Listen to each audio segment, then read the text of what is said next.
He was singing in the shower one day when he realized it, his voice coming from two places at once. It wasn't an echo. No one else was in the bathroom with him. He stepped out of the shower, towel drying himself, and the voice followed him. It was then that he knew something was terribly wrong. It was about 11 a.m. on a Saturday when Thomas had the weirdest thing happen to him. He had just gotten done washing his hair and face when he turned the water off. That's when he heard his own voice in the shower stall next to him.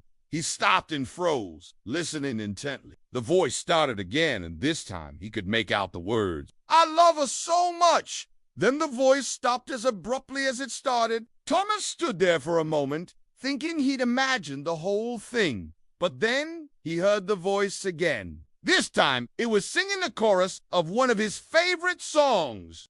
It was his voice, but how? Was someone messing with him? Was there someone else in the bathroom? He peered around the corner and into the adjoining shower stall, but no one was there. Was he losing his mind? Had he been in the shower too long and gotten a little delirious? He shook his head, chuckling at himself. It had to be the most ridiculous thing he'd ever experienced. He stepped out of the shower and reached for the towel hanging on the rack. And that's when he heard the voice again. It sounded like it was coming from inside his head. He dropped the towel and backed away from the shower. It couldn't possibly be. But what if it was? What if his mind was playing tricks on him because of stress or maybe sleep deprivation? Maybe he needed to take a break from work and see a doctor. Could it be some kind of early onset dementia? How old was he again? He was only 34. Surely it wasn't dementia. But what else could it be? He decided to get out of the bathroom and go to his bedroom to lie down for a bit before heading to his office. As he walked out of the bathroom, he could still hear the voice. It was following him. He stopped in his tracks and turned around. The voice was coming from everywhere and nowhere at the same time. He went back to the shower and looked in the adjoining stall again. There was no one there. He could hear the voice now clearly and distinctly. It was humming the tune he'd been whistling earlier in the week. What was going on?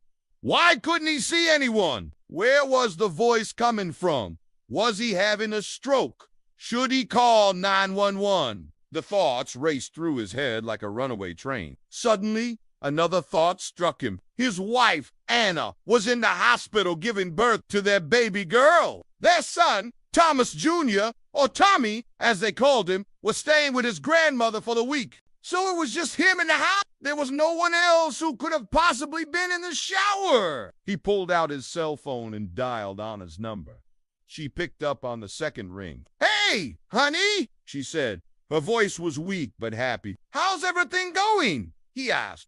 "Oh, great. We're expecting the baby any minute now," she replied. "That's wonderful news," he said. "Can you talk?" "Yeah, everything's fine," she said.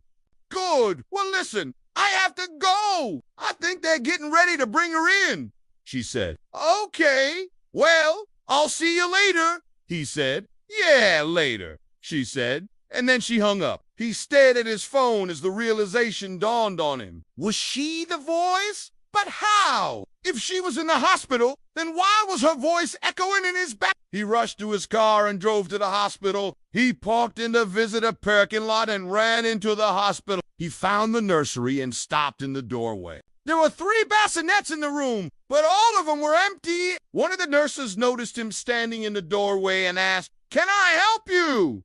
"Where's my baby?" he asked. The nurse checked the computer in front of her. "You mean your daughter?" "Yeah," he said. "She hasn't been born yet. Your wife is in labor right now," the nurse said. "Oh, okay, sorry to bother you," he said. He left the nursery and headed back to his car. He sat in the driver's rest seat for a few moments, trying to figure out where the voice was coming from. It was faint now, but he could still hear it. He got out of his car and went to the trunk. He opened it and saw his guitar case. He pulled it out and opened it. He took the guitar out and brought it with him as he went back to the hospital. The nurse at the front desk stopped him again. "Can I help you?" "Yes." "Ah, where's the chapel?" "Down the hall and to the right. 3rd door on the right," she said. "Thanks," he said. He walked down the hall and found the chapel. He pushed open the door and stepped inside. He didn't see anyone, but as he looked around, he noticed a guitar on a stand in the corner. He walked over to it and picked it up. He strummed a chord, and the sound echoed in the vast emptiness of the chapel. That's when he heard her voice again. I love you so much. It was coming from the guitar. Or was it? He closed his eyes and listened intently. It was his guitar. The sound of his voice was being amplified by the wooden frame and resonating through the body of the guitar. But how could his guitar be in the bathroom at home and here in the hospital chapel? He looked at the guitar in his hands and then at the empty chapel. He had an eerie feeling that he was not alone. Someone or something was with him, watching him. He slowly began to play the guitar.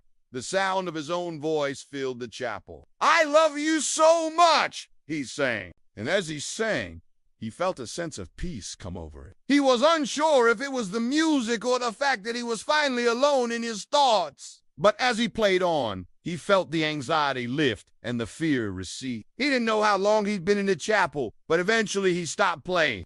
He set the guitar down on the stand and walked out of the chapel. He drove home slowly, lost in thought. When he got home, he went straight to the bathroom to check the shower again. It was empty. He could still hear the voice faintly, but now it was his own voice.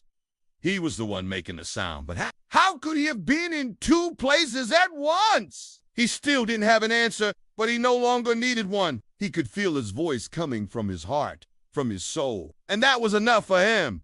He went to his bedroom and lay down on the bed. He closed his eyes and drifted off to sleep. He dreamed of his wife and children. He dreamed of love and happiness. And in his dream, he heard the voice again. I love you so much. And he just knew that everything would be all right. When he woke up the next morning, the sun was shining in through the window. He could hear birds chirping outside, and he could feel the love of his family surrounding him. He got out of bed and went to the bathroom to check the shower again. It was empty. He could still hear the voice faintly, but now it was his own voice. He was the one making a sound. But how? How could he have been in two places at once? He still didn't have an answer, but he no longer needed one. He could feel his voice coming from his heart, from his soul, and that was enough for him. He went to his bedroom and lay down on the bed. He closed his eyes and drifted off to sleep. He dreamed of his wife and children. He dreamed of love and happiness. And in his dream, he heard the voice again. I love you so much. And he just knew that everything would be all right. Now, after hearing this man's story, please tell us in the comments, what do you think happened to him? And if you want to hear more interesting stories, stay tuned.